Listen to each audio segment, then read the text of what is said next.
মানিকগঞ্জে ট্রাক চালকের কাছে টাকা দাবি ও মারধরের অভিযোগে মহাসড়কের অস্থায়ী বেরিয়া গেটের একটি শাখায় ভাঙচুর চালিয়েছে জেলা ট্রাক মালিক সমিতির নেতাকর্মীরা।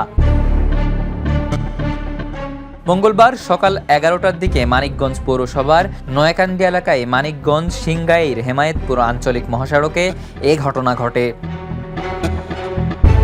ট্রাক মালিক সমিতির অভিযোগ, বাথলিতে ওজন স্কেল থাকার পরও নয়াকান্দিতে ট্রাক থামিয়ে 1500 থেকে 2000 টাকা করে আদায় করা হচ্ছে।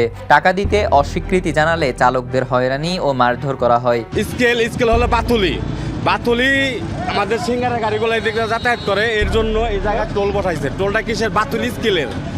আমাদের ড্রাইভারের সাথে তারা প্রতিনিয়ত খারাপ ব্যবহার করে। তারা আমাদের পার গাড়িতে 1500 টাকা চাঁদা দাবি করে।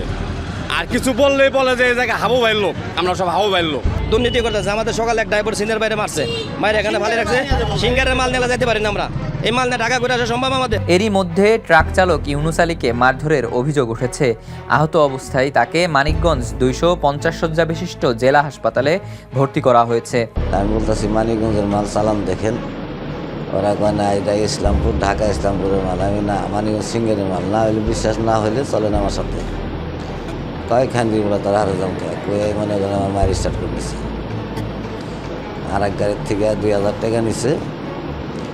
আমার কাছে টাকা দিতে পারতেছে না, আমার গাড়ি মানিকগঞ্জের, আমার মারধর করছে। তবে এসব অভিযোগ অস্বীকার করেছেন বেরিয়ার গেটের সুপারভাইজার নাসির। তার দাবি, ট্রাকে ওভারলোড থাকায় চালককে বিকল্প পথে যেতে বলা হয়েছিল। সেখানে মারধর বা চাঁদাবাজির কোনো ঘটনা ঘটেনি। একটা কোম্পানি যখন একটা কাগজ দেয়, যাচাই করতে ইনকোয়ারি করতে কোথায় যাবো, কি আশায় বিষয়টা আমার দেখতে হইব, তারপরে সে সাথে হইব। তবে দেখ আমার বাসা মানিকগঞ্জ, এই গাড়ি যাইব, পারলে কিছু করিস। এক কথা দুই কথা নাহলে তখন থেকে লেগে গেল, ধাক্কা থেকে সে ধাক্কা দিল, আমিও ধাক্কা দেখে গেলাম। আপনি তো যাবেন সিঙ্গারের পরে মনে হয়, হেমায়তপুর থেকে 1-1.5 কিলো ভিতরে, তো অনেক দূর না কাকা।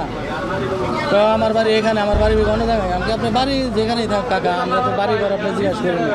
হ্যাঁ, পরে শেষে এই কথাই আর কি। এদিকে এ ঘটনায় এখন পর্যন্ত থানায় কোনো অভিযোগ হয়নি বলে জানিয়েছে মানিকগঞ্জ জেলা police. Desk report, the news.